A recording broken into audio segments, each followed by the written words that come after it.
Thermi called everyone to shelter. Sirens went off loudly in northern Israel, especially in Haifa. Sirens were screaming by midday.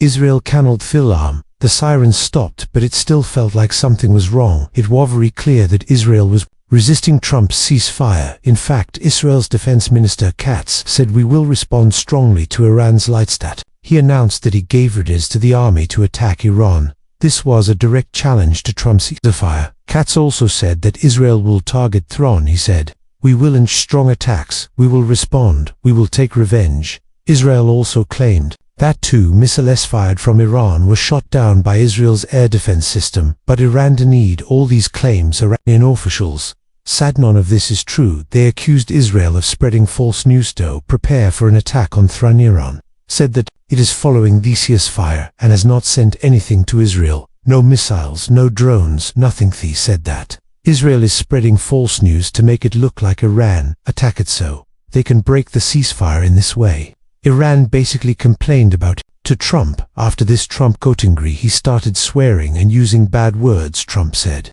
"I'm not happy with Israel at all, really. I'm not happy with Israel. Israel is still saying they will attack again. Israel needs to calm down and Iran needs to calm down." Trump also said that both sides were breaking ceasefire and warned Israel do not drop those bombs on Iran. "If you do, it will be a big violation. Call your pilots back now." Trump added, "Israel and Iran have been fighting for so long that they don't even know what the hell they're doing anymore." And while saying this, Trump used the famous bad word starting with the letter F, which showed how angry he was. Or maybe Trump is neutrally angry. Maybe he is acting very well to influence public opinion. We cannot be sure, because sometimes Trump says one thing then says the opposite. It is strange how fast he changes his motive. This is acting. It is very good acting. Or maybe it is just how he really isofard Trump's statement. It was said that Israel had pulled its planes back from Iran's skies, but it turned out that this was not completely true. Trump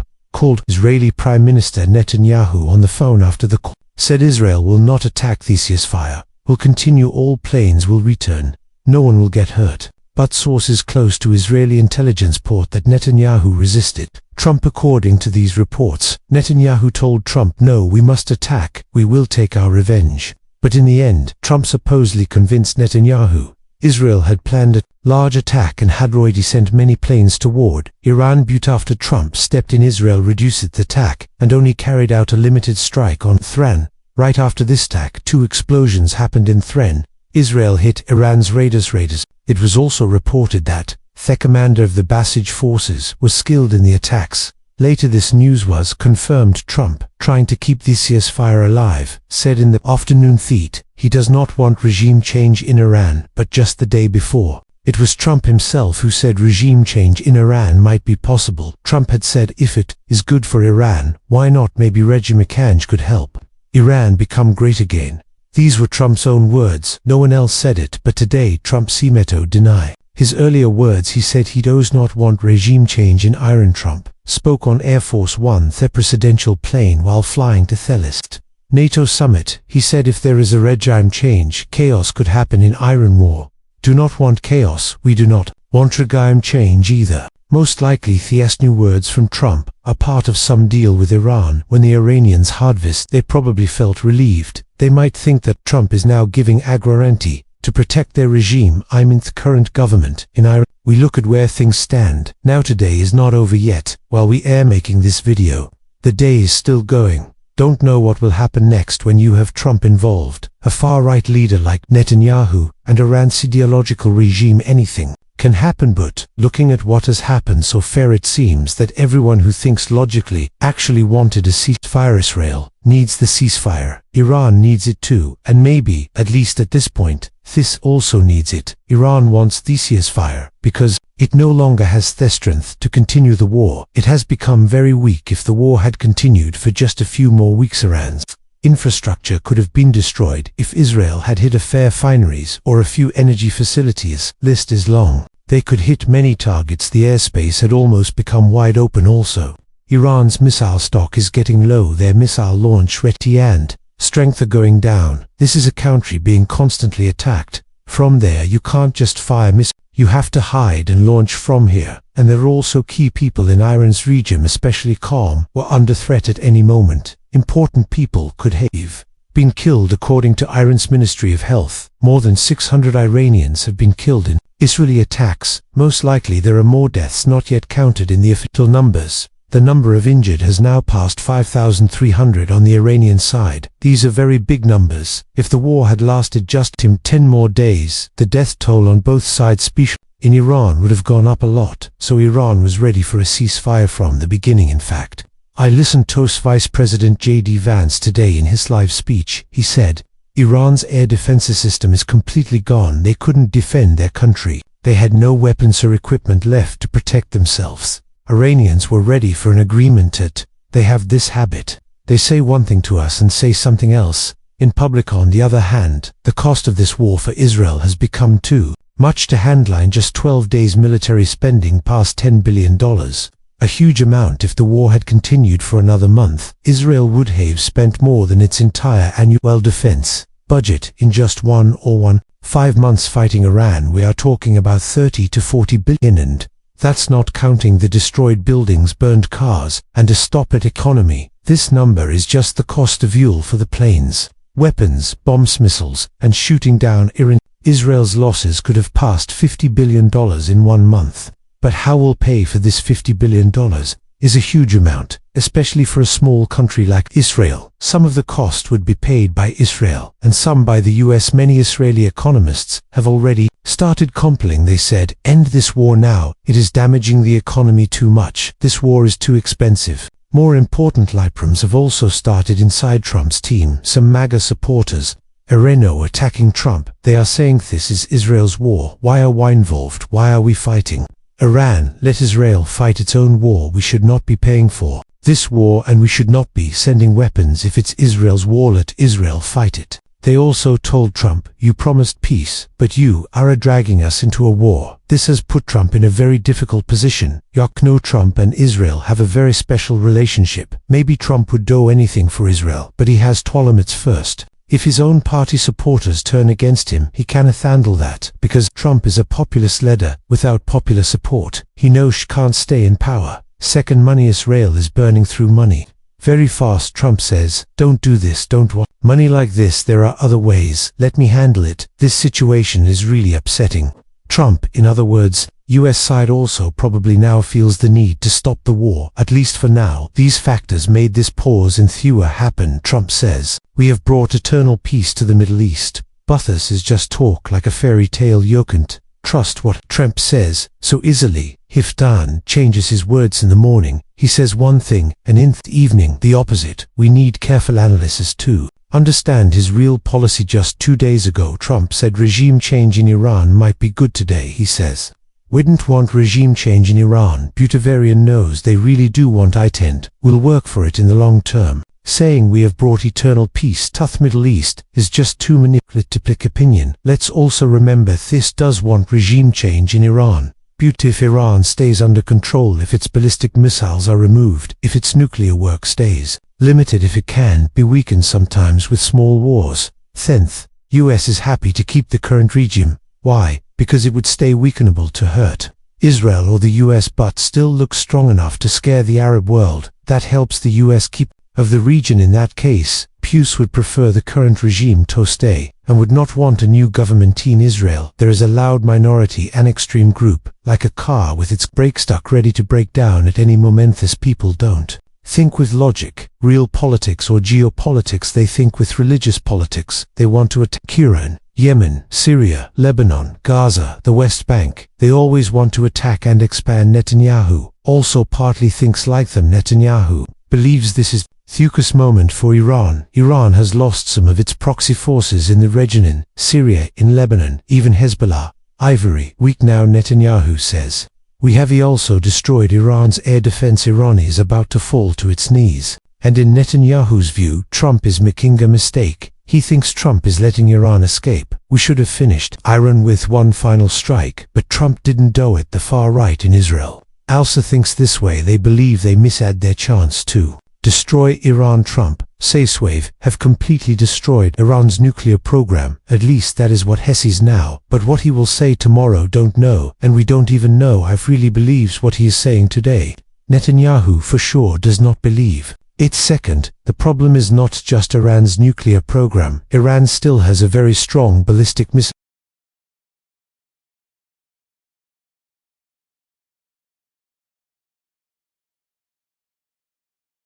US President Trump said that a ceasefire was agreed between Iran and Israel. He said the war is over, a ceasefire has been reached, but the reality is not like that. Iran and Israel are still attacking each other. There are dead and injured people on both sides. It looks like this war will not end soon, especially because Israel is still far from changing the regime in Iran, even using the nuclear threat as an excuse. That is why all options are being discussed from ground war 2 using tactical nuclear. Maybe Israel now wants to take a break to check the damage and review its strategies. Since many areas in Tel Aviv are hit, they may also need to repair missile systems and arrange supplies. But even with that, both sides are still carrying out low-level attacks. Trump even used bad words and insult both sides. Yes, the world and the Middle East are very tense. The Strait of Hormuz and world trade are under threat. Experts are saying that a world war might be near. There is a lot happening right now. Let's start this video by analyzing recent events. Before we start, please subscribe to our channel. That way you can see more videos like this and follow our updates. You know, just a short time ago, Iran attacked an American base. This was in to the previous US attack. TS had used B-2 bombers, bunker buster bombs, and Tomahawk missiles, launched from submarines to hit 3 important nuclear sites in Iran. These attacks were carried out from US territory from Missouri, and Trump announced this as a huge victory. He said, "We have completely destroyed Iran's nuclear program." Why did this war start? Because there were claims that Iran had nuclear weapons and was developing more. Trump said, "We have stopped Iran's nuclear weapons program. It no longer exists." So the reason for the war was supposed to be over the whole world. Was shocked at the shape of the planes, the bombs used, and how the story developed surprised everyone, especially the Fordo city cannot be destroyed just by dropping bombs from a B-2 plane, because the Fordo facility is under a mountain. Experts say it is 1 to 150 meters underground. The Americans say we have a bomb that can go 30 to 50 meters deep and destroy the target, but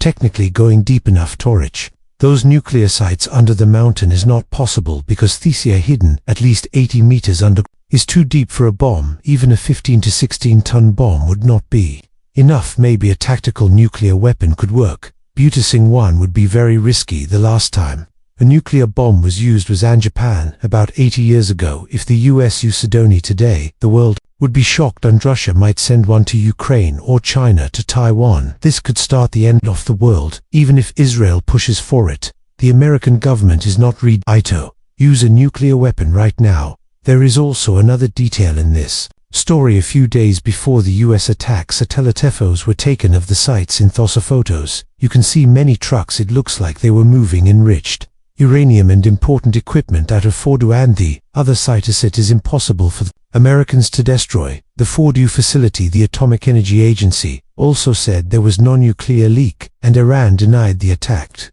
facilities were not damaged. And also, it is very likely that the Americans bombed empty sites. Maybe this was their goal, not to destroy anything, but just to appear like they did something, and for no to remove the reason for the war. But what happened? The Iranians felt insulted. They had already said before, if America attacks us and tries to hit our facilities, we will attack their military bases. We will start with the biggest bases in the Middle East. Iran often likes to make such big statements. When the US hit Iranian facilities, Iran felt it had to respond. He announced that they would teach America a painful lesson. The whole world was waiting to see what would happen first. Iran said, "We will close the Strait of Hormuz." Then they said, "We will attack American targets and bases." These statements caused fear in markets around the world. People began to talk about how this could grow into a bigger war, with America getting more involved. Iran launched its expected attack on Monday evening. But what kind of attack was this? Before the attack on the American airbase in Qatar, the Iranians told the Americans about it. They said, "If you are free this evening, we will fire some missiles at your base. Please prepare so no one